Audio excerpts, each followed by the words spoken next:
The time I lost my rich roommate's bike. If anyone in NYC knows how expensive rent is, you also know how crucial it is to have decent roommates. No one wants to live with pricks. Personally, I hate living with people I don't know, but sometimes, you don't have a choice. My last roommate seemed like a decent enough guy. There wasn't anything particularly wrong with him, except maybe his borderline obsession with work. He wasn't much of a conversationalist during the week because his hours were insane. Late nights, early mornings, it was like he never stopped working. But weekends? Weekends were a different story. He'd loosen up, and we'd actually hang out. Oh, did I mention he was loaded? He'd go clubbing every weekend, and the few times I went with him, it was like stepping into a different world. Bottle service, tables reserved just for us. It was like rolling with a celebrity. Unfortunately, that kind of VIP treatment didn't extend to his personality outside the club. Here's the truth. My roommate was a nightmare when it came to basic living. He put his name on everything in the fridge but still helped himself to everyone else's food. He threw out anything that looked bad, even if it wasn't, and never, ever did his dishes. It was a mess, literally and figuratively. So, when he finally decided to move out, there was a collective sigh of relief. We were all pretty happy to see him go. Now, this is where the story gets interesting. He wasn't just moving out,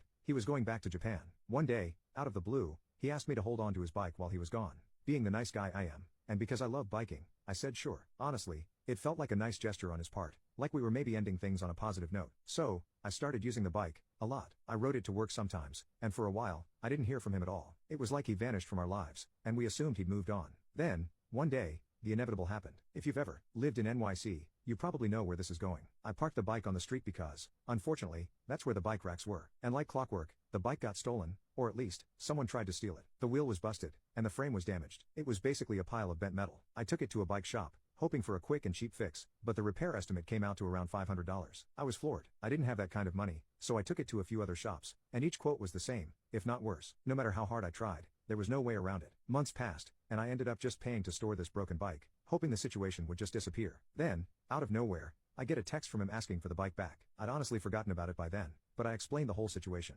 I told him, look, I didn't mean for this to happen. It was an accident, an act of God. Bikes don't come with insurance, after all. I offered to slowly pay him back for the repair and even showed him the quotes I got from the shops. I figured he'd understand. After all, this guy spent hundreds of dollars on bottle service every weekend like it was nothing. But nope. Instead of being cool about it, he said I had to pay for a whole new bike. No consideration for the situation, no room for negotiation. He just laid down the law. I tried to reason with him, but it was like talking to a brick wall. He wasn't interested in hearing my side, and honestly, I should have known better. He was always the type of guy who decided what was right, and that was the end of the conversation. I even asked around, talked to my friend's dad, who's a lawyer. Unfortunately, there wasn't much I could do. It was a crappy situation all around, and everyone agreed it sucked, but there were no legal options. Still, I offered to pay him back over time, but he wouldn't hear it. He stopped talking to me, cut ties with all of us, and just moved on. Then he went further. He started texting the rest of us, claiming we were all ganging up on him. I couldn't believe it. He played the victim, like he always did, acting as if we were all conspiring to screw him over. It was classic him. He had this way of flipping situations around to make himself look like the innocent party,